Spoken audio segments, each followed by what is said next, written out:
Hello बच्चों, कैसे हैं आप लोग। होपफुली आप सभी लोग सुरक्षित होंगे और आप सरकार के द्वारा दी हुई सभी गाइडलाइंस को फॉलो कर रहे होंगे, उनका पालन कर रहे होंगे। ये बहुत ज़रूरी है क्योंकि जो सेकेंड वेव है बहुत घातक है और वो हमें नुकसान तो पहुंचा ही रही है, हमारे शरीर को नुकसान तो पहुंचा रही है, बट आने वाले भविष्य में कई सारी बीमारियों को हमारे साथ छोड़ कर जा रही है। तो हमें उससे घबराने की जरूरत नहीं है, बट उससे संभलने की जरूरत है। कृपया करके घर से बाहर ना निकलें। अगर निकल रहे हैं तो बहुत जरूरी है तब निकलें। बच्चे तो बिल्कुल ना निकलें, ठीक है। अगर बड़े निकल रहे हैं तो बहुत जरूरी है तब निकलें। और क्लास 9 आज हम यहाँ पढ़ने जा रहे हैं एक नया चैप्टर। आपको पता है क्यों? क्योंकि हम लोग रूबरू नहीं मिल पा रहे, ठीक है, इसीलिए ऑनलाइन माध्यम से हम जुड़ रहे हैं। तो इस बात का ध्यान दें कि आप अपने आप को तो सुरक्षित करें ही, अपने परिवार को सुरक्षित करें।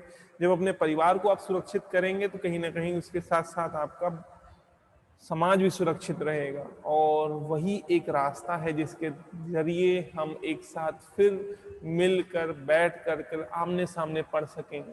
चलिए शुरू करते हैं बिना देर किए हुए इस नए चैप्टर को, ठीक है। जो हिस्ट्री का पहला चैप्टर है जिसमें क्या है हम पढ़ने जा रहे हैं, पहले तो हम समझते हैं कि आज हम पढ़ेंगे क्या, ठीक है। तो ये हमारी ये चैप्टर की एक पहली क्लास, ठीक है। तो एक बात याद रखिएगा कि आपको अब जो वीडियोस मिलेंगे वो कैसे मिलेंगे, सीक्वेंस वाइज मिलेंगे। पहले तो एक चैप्टर का आपको वर्ड टू वर्ड एक्सप्लेनेशन होते हुए चलेंगे, ठीक है। फिर उसी चैप्टर का एक समराइज्ड वीडियो मिलेगा, ठीक है। तो जो वर्ड टू वर्ड होगा तो आप पूरा चैप्टर पढ़ भी लेंगे हमारे साथ साथ, उसके बाद एक्सप्लेन भी हो जाएगा। और कहीं ना कहीं जब एक समराइज्ड वीडियो रहेगा तो उसका पूरा रिवीजन भी हो जाएगा, ठीक है।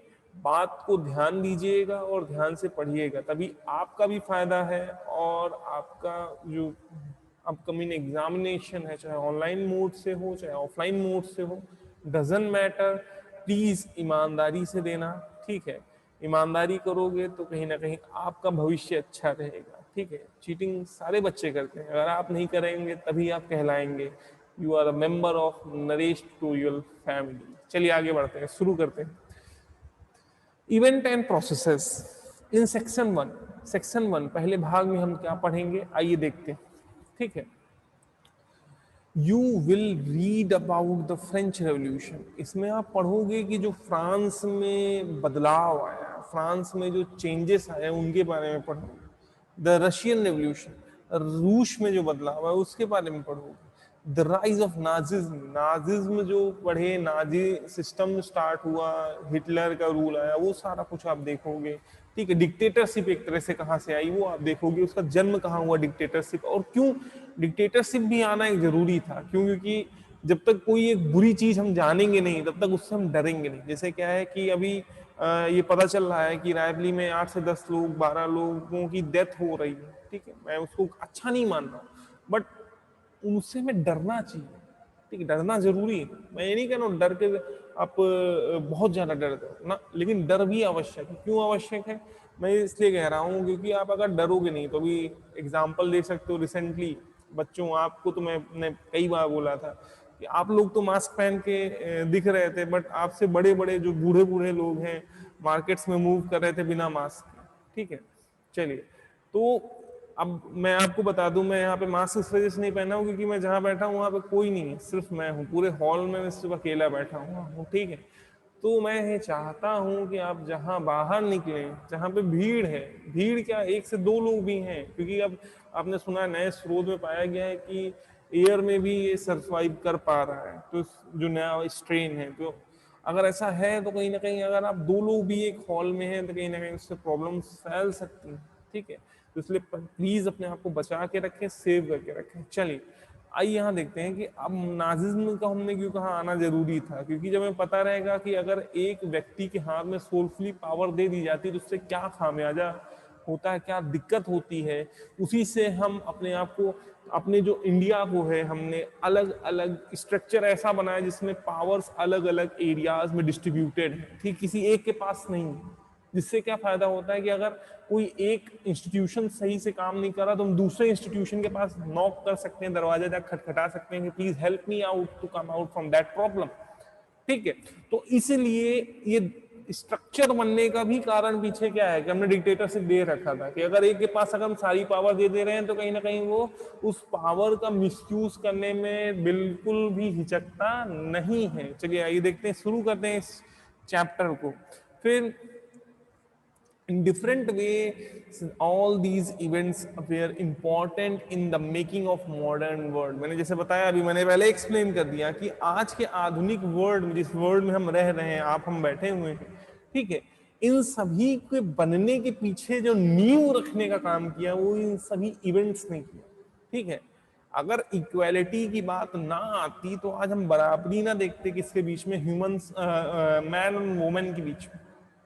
ठीक है, ये सारी चीजें, ये इवेंट्स क्यों पढ़े जाते हैं? आपके मन में सवाल आएगा कि सर क्या है, मतलब हम पागल हैं, मतलब वही पुरानी चीजें हम बार बार रिकॉल करते रहते हैं, क्यों करते हैं? हम इसलिए करते हैं कि हमें पता चले कि चेंजेस जो हमारे यहाँ बदलाव आ रहे हैं, जो आज हम सिविक्स पढ़ते हैं, डेमोक्रेसी के बारे में पढ़ते हैं, ये सब कुछ जो बदलाव आया है, चेंज आया है, उसके पीछे कहीं ना कहीं बहुत सारे लोगों की कुर्बानियां हैं, उसके सारे पीछे बहुत सारे लोगों ने स्ट्रगल किया है, तब जाके आज चेंजेस आया। ठीक है, हम आज फ्री इंडिया में रह रहे हैं, क्यों रह रहे हैं? क्योंकि बहुत सारे लोगों ने स्ट्रगल किया था, हमारे पूर्वजों ने स्ट्रगल किया था अंग्रेज शासन के खिलाफ, तब जाके आज हम एक फ्री इंडिया में बैठ पा रहे हैं, बात कर पा रहे हैं। ठीक है, रेसिज्म नहीं, कलर के बेसिस पे। कास्ट सिस्टम है ऑर्थोडॉक्स इलाके में, बहुत पिछड़े जमाने के इलाकों में होंगे, बट धीरे धीरे खत्म हो रहा है, चेंजेस आ रहे हैं। ठीक है, तो वो क्यों हो पाया? क्योंकि बहुत सारे लोगों ने जो पहले है स्ट्रगल किया है उसके लिए, उस चीज को पाने के लिए। चलिए आइए देखते हैं। Chapter first is on the French revolution. पहला चैप्टर जो हम देखेंगे किसके बेसिस पे देखेंगे? फ्रेंच रेवोल्यूशन में देखेंगे। ठीक है, today we often take the idea of liberty, freedom and equality for granted. आज के दिन हम जो है आजादी को, फ्रीडम को, लिबर्टी, हमें जो एक फ्रीडम मिलती है कुछ भी करने की, कुछ भी करने की, कुछ भी आजादी, ठीक है, बराबरी का अधिकार मिलता है, उस सभी को हम बहुत नजरअंदाज करते हैं, उनको हम इतना ज्यादा प्रायोरिटी नहीं देते। बट एक समय ऐसा था कि इन सभी चीजों के बिना लोग बहुत दुखी थे। ठीक है, तो जब तक हम ये नहीं जानेंगे कि उसके साथ क्या बुरा हुआ था, तब तक हम ये नहीं समझेंगे कि ये सारे वर्ड हमारे लिए कितने मायने रखते हैं, कितना इंपॉर्टेंस रखते हैं ये। चलिए, but we need to remind ourselves that ideas also have a history।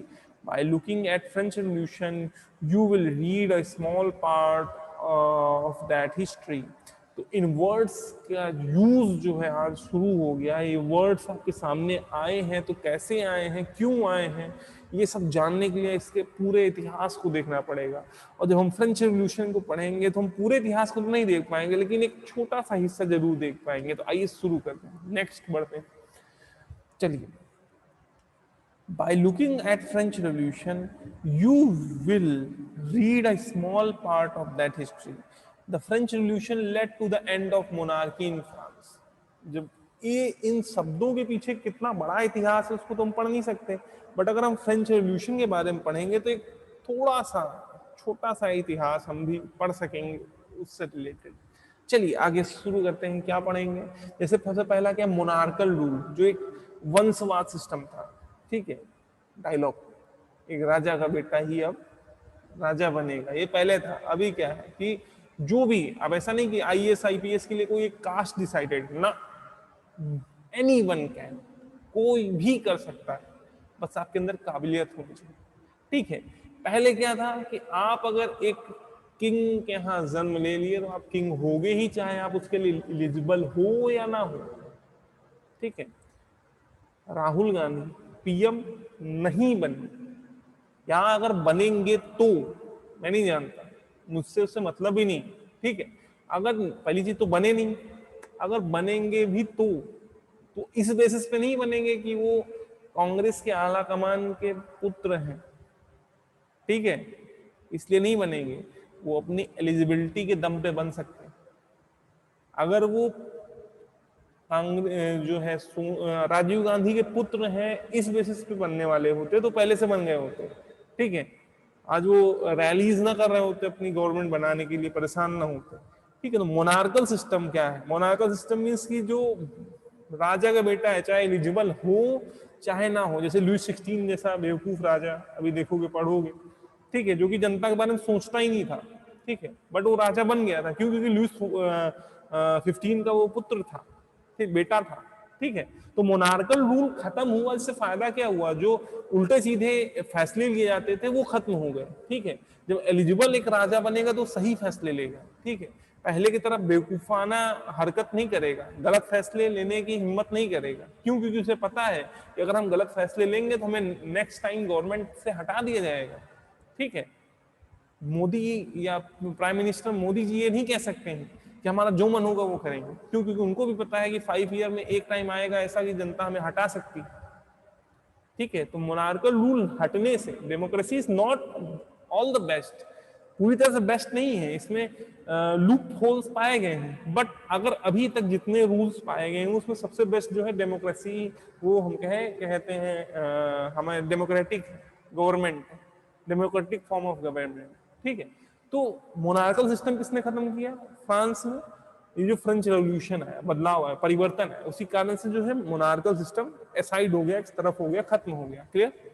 चलिए, a society based on privileges gave a way to a new system of governance।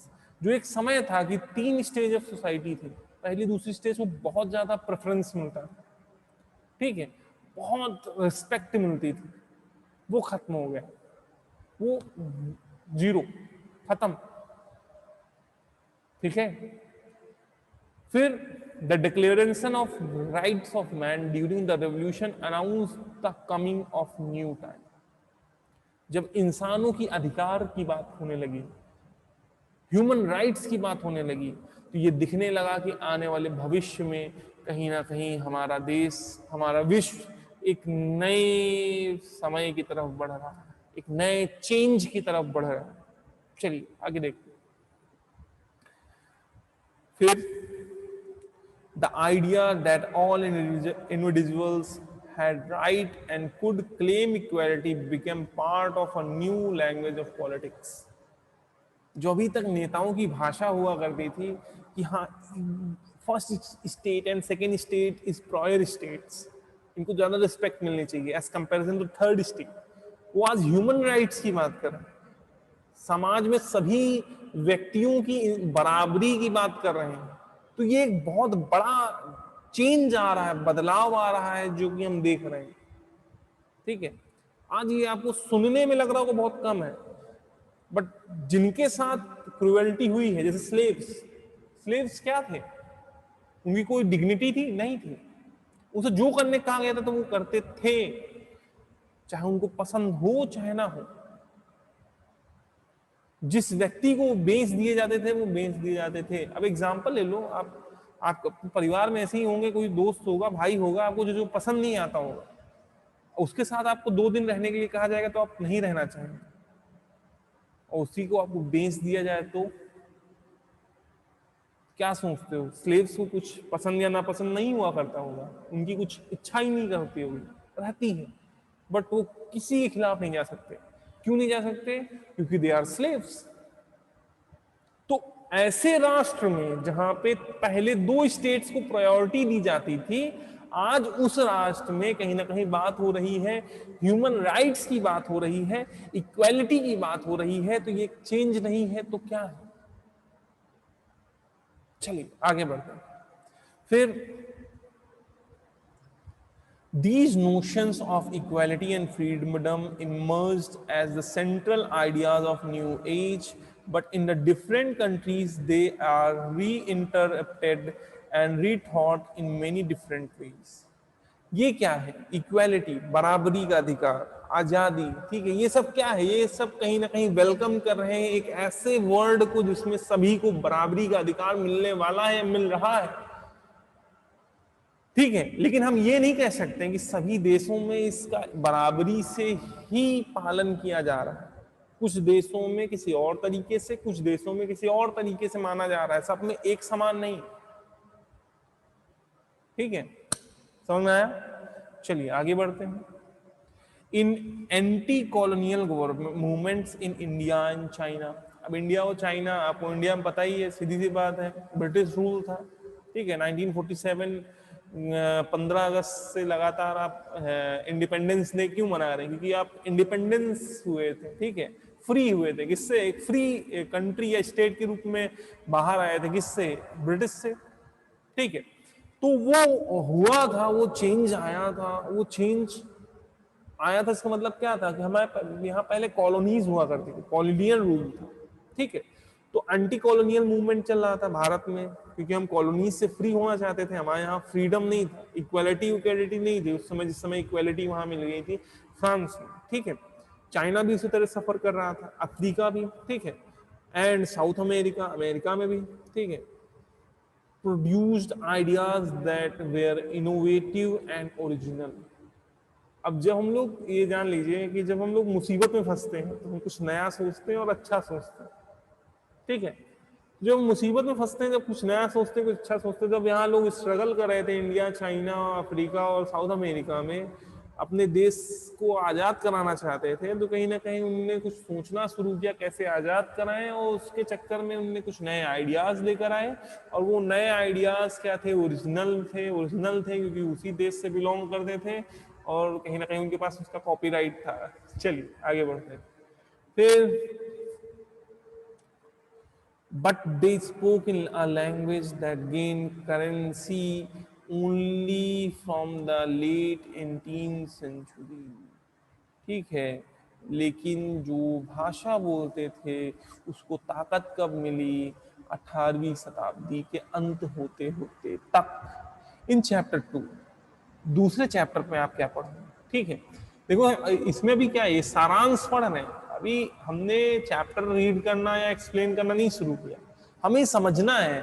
भाई अगर हम कहाँ जा रहे हैं, अगर हम अपने नानी के यहाँ जा रहे हैं, तो हमें पता होना चाहिए कि हाँ वहाँ है क्या।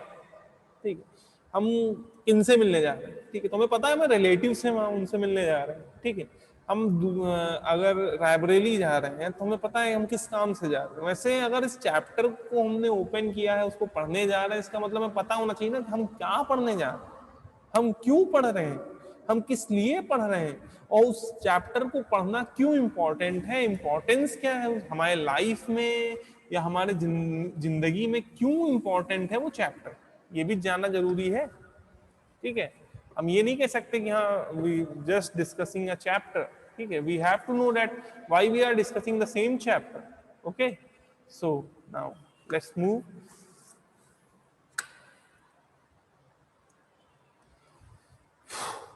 In second chapter you will read about the coming of socialism in Europe and drastic events forced in the ruling of monarch Tsar Nicholas II to give up the power. The Russian Revolution showed the change in the society in a different way. It raised the questions of the economic quality and well-being of the workers and peasants. आपको पता है कि आपने अपने घर के आसपास street dogs देखे होंगे, देखें? आपको पता है जब वर्किंग क्लास और पीजेंट्स की हालात इस दौरान, जब वो जार निकोलस सेकेंड थे या फिर मोनार्कल रूल था, वो स्ट्रीट डॉग से भी बुरी हालत इन लोगों की थी। क्यों थी? क्योंकि इनके पास कोई अधिकार थे ही नहीं, ना लैंड राइट्स, जब जमीन चाहा जिसने छीन लिया। ठीक है, कुछ अधिकार नहीं। वर्स्ट कंडीशन थी इन लोगों की, बुरी से बुरी कंडीशन थी। आगे बढ़ते फिर जब रेवोल्यूशन आया, चेंज आया, कि जार निकोलस सेकेंड को अपनी पावर को सरेंडर करना पड़ा, छोड़ना पड़ा। ठीक है, लुइस 16 को एग्जीक्यूट कर दिया गया पब्लिक में। ये सब करने की ताकत कहां से आई? ये करने की ताकत तब आई जब उनको साथ इतना बुरा बर्ताव किया गया कि वो उससे थक गए थे, और उसके बाद उनको सिर्फ एक ही रास्ता दिखा कि कहीं ना कहीं हमें लुईस 16 को एग्जीक्यूट करना पड़ेगा, तभी हम कुछ कर सकते हैं। तो आप समझ सकते हो कितनी बुरे हालात रहे होंगे। ठीक है, जस्ट टेक एन एग्जाम्पल।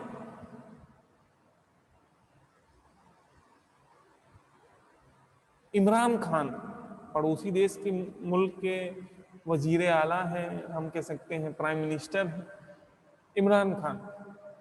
अब वो कुछ बुरा कर रहे हैं, ठीक है, बट फिर भी हमारे अंदर इतनी अकेले हिम्मत नहीं आएगी कि हम उनको जाके मार दें, या हमारे उनके देश भर की जनता की ये हिम्मत नहीं आएगी। लेकिन जब वो बुरा करने में हद पार कर देंगे तो उनकी जनता जानबूझकर ही उनके खिलाफ होकर भी अपने हाथों में कानून लेकर उनको एग्जीक्यूट कर देगी। जब लुईस 16 को एग्जीक्यूट किया गया, इसका मतलब है कि उनने इतने बुरे हालात पैदा कर दिए थे कि लोगों के पास और कोई ऑप्शन दिख ही नहीं रहा था सिवाय उनको एग्जीक्यूट करने, उनको पनिश करने। चलिए आगे बढ़ते हैं। While the Soviet Russia pushed ahead with the industrialization mechanism of agriculture, it denied the right of citizen and that were the essential of working of the democratic society, the ideal of socialism.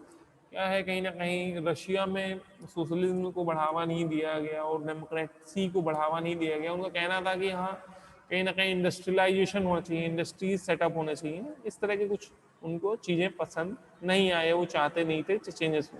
However, became a part of anti-colonial movement in different countries. Today, the Soviet Union has broke up and socialism is in the crisis.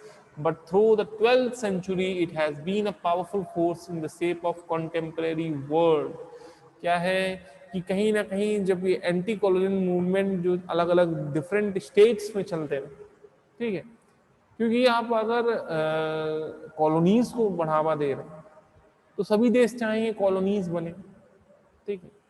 अगर मुझे मौका मिले कि मैं आपके घर में एक कॉलोनी बसा दूं, उसके बाद शांति से घर बैठ करके मुझे सारे रिसोर्सेस मिल रहे हैं, तो कौन नहीं चाहेगा, सब चाहेंगे, ठीक है। तो जब सीधी सी बात, आप सोशलिज्म नहीं लाए, इक्वालिटी नहीं लाए, डेमोक्रेसी नहीं लाए, तो आप चाहते हैं क्या है? आप चाहते हैं कि मैं सबको, जिसके पास जो ज्यादा पावर हो वो ज्यादा कब्जा कर ले, जो जिसके पास कम पावर हो कम कब्जा कर ले, ठीक है। तो इसके कारण से उनको पावर नहीं मिल पाएगी ना, वो सीधी सी बात है, वो रूल नहीं कर पाएंगे। क्यों? क्योंकि सारे देश अपने एक ग्रीडी रहेंगे, लालच में रहेंगे कि हाँ कहीं ना कहीं हम कब्जा कर लें, ठीक है। चलिए, तो अब ये दो चैप्टर से की समरी हमने समझ ली है। अब स्टार्ट करते हैं, that is the first chapter, that is French revolution, ठीक है। पहला चैप्टर है आपका कौन सा, 9 CBSE का। ऑन द मॉर्निंग ऑफ 14 जुलाई 1789, सुबह सुबह 14 जुलाई 1789, the city of Paris was in the state of alarm. आपको क्या अलार्म लग रहा है? अलार्म मीन्स अलार्म क्लॉक आपके घर की बज रही? नहीं, सिटी ऑफ पेरिस में बहुत बुरे हालात थे, दंगे फसाद सा पूरा फैला हुआ था पूरे देश भर में। क्या हुआ था आइए देखते हैं। फिर the king had commanded troops to move into the city. राजा ने आदेश दे दिया था सैनिकों को शहर के अंदर जाने के लिए। Rumors spread that he would soon order the army to open fire upon the citizens. ये अफवाह फैले हुए थे कि राजा सेना को आदेश देने वाला है कि गोलियां चला दो आम नागरिकों के ऊपर। Some 7,000 men and women gathered in the front of the town hall and decided to form a people's militia. लगभग 7,000 महिलाएं और पुरुष एक साथ आए, इकट्ठा हुए, और वो तैयार हुए कि एक मिलिट्री बनाएंगे जो कि आम नागरिकों के द्वारा बनी हुई हो। They broke into number of government buildings in the search of arms. अब सीधी सी बात है, सेना बन रही है तो सेना के लिए बंदूकें होनी चाहिए। अब बंदूकों के लिए भाई सीधी सी बात है, उस समय तो था नहीं कि जाओ ऑर्डर प्लेस करो, जाके पुस्तक भंडार में जाके ऑर्डर प्लेस कर दो कि हाँ हमें 5 AK-56 चाहिए, 10 AK-47 चाहिए। नहीं, ऐसा कुछ कर नहीं सकते। तो सीधी सी बात है, वो कहाँ जाने लगे, क्या करने लगे? सीधी सी बात है, वो अलग अलग गवर्नमेंट ऑफिसेज में जाने लगे और ढूंढने लगे बंदूकें, ठीक है, बंदूक ढूंढने। Finally a group of several number 100 people marched toward the eastern part of the city and stormed the fortress prison of the Bastille, where they hoped that find the hoarded ammunition. अब आखिर में वो एक jail पहुंचे, महल की तरह वो jail था, बेलिस्टील की जेल। उन्हें लगा कि वहां पे बहुत सारा खजाना मिलेगा, कहेगा बंदूकों का खजाना, ठीक है, वहां बंदूकें मिलेंगी। वहां पहुंचे वो, 7,000 लोग थे। सीधी सी बात है कि वहां के चाहे जितने ऑफिसर्स हों, उन्हें हैंडल करना पॉसिबल नहीं है। और वो बेलिस्टील की जेल में घुसने लगे, चीजें तोड़फोड़ मचाने लगे, क्योंकि अब बहुत बड़ी भीड़ है, उसको आप कंट्रोल नहीं कर सकते। ऊपर 7,000 लोग अनकंट्रोलेबल। तो वो लोग ढूंढ क्या रहे थे वहां पे, उन्हें लगा कि हाँ वहां पे बहुत सारा हथियार मिलेगा, वहां पे छिपाया हुआ। In the armed fight that followed, the commander of Bastille was killed and the prisoners released, through there were only 7 of them. अब जब वहां पे लड़ाई झगड़ा हुआ तो वहां पे जो बेलिस्टील जेल का कमांडर था वो मर गया। सीधी सी बात है, वो उसकी ड्यूटी है कि किसी को एंटर ना करने देना, तो सीधी सी बात वो रोकने की कोशिश करेगा, लगभग अगर वो सरेंडर कर दिया तो अलग मैटर, नहीं मर जाएगा अगर लड़ेगा तो। वो मर गया और उसके बाद वहां पे जितने कैदी थे सबको छुड़वा दिया गया, जिसमें सिर्फ 7 लोग ही कैदी थे, इतने कैदी भी नहीं थे, ठीक है। Yet the Bastille was hated by all because it stood for the despotic power of. लेकिन फिर भी बेलिस्टील के जेल से बहुत लोग गुस्सा थे।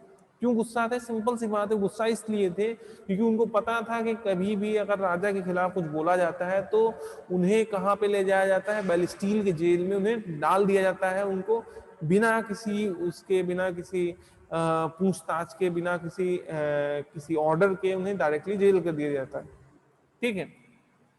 तो इन आर्म्ड फाइट दैट फॉलो, अच्छा चलो ठीक हो गया। The fortress was demolished and its stone fragments were sold in the market to all those who wished to keep the souvenir of its destruction. अब क्या है कि वो जेल को गिरा दिया गया, तोड़ दिया गया, किला तोड़ दिया गया एक तरह से। उसके बाद उसके जो पत्थर थे इस रूप में बेचे जा रहे थे कि वो पत्थर किसके याद में है, उस बेलिस्टील जेल पे जो हमने फतह पाई है उसकी याद में बेचे जा रहे हैं, ठीक है। तो सेल किए जा रहे थे, मार्केट में बेचे जा रहे थे, और वो लोग खरीद रहे थे जो चाहते थे कि हाँ उस डिस्ट्रक्शन को याद के रूप में रखा जाए। The day that followed saw more rioting both in Paris and the countryside. Most people were protesting against the high price of the bread.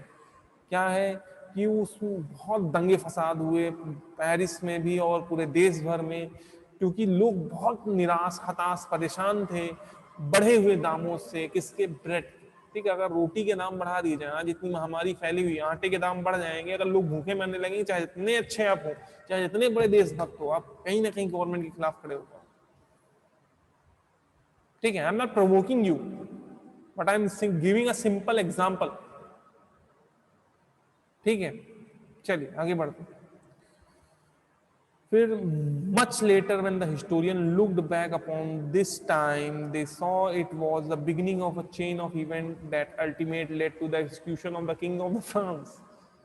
Though the most of the people at the time did not anticipate this outcome, how and why did this happen? अब ये जब ये इसके बारे में पढ़ा जाएगा, historians देखते हैं, तो ये उन्हें पता चलता है कि ये सिर्फ एक छोटा सा एक हिस्सा है। जैसे माला रहती है ना, तो उसमें एक छोटा छोटा बूंदे जुड़ करके एक माला बना है, वैसे ही एक छोटा सा हिस्सा है जो कि आगे चल के इतना आगे बढ़ जाएगा, इतना आगे बढ़ जाएगा कि आगे जा करके हम कहीं ना कहीं हम क्या करेंगे, एग्जीक्यूट करेंगे। किसको एग्जीक्यूट करेंगे? हम एग्जीक्यूट करेंगे किंग को, फ्रांस के। ओ सॉरी, हम मतलब मैं अपनी बात नहीं कर रहा हूं, मैं था भी नहीं उस समय, ठीक है। नहीं, फ्रांस के किंग राजा में उठा ले जाए, ठीक है। चलिए उनकी आत्मा जहां भी हो माफ करना, मैं नहीं था, लेकिन ये आप जान लीजिए हम मतलब मैं उस आम पब्लिक की बात कर रहा हूँ। तो ये एक छोटा हिस्सा था, बट क्या वो चेंजेस हुए उसके पहले या क्या चेंजेस हुए उसके बाद और क्या चेंजेस होने वाले हैं जिसके वजह से राजा तक को भी एग्जीक्यूट कर दिया गया, जिलोटिन कर दिया गया, काट दिया गया, खच खच फिनिश कर दिया गया।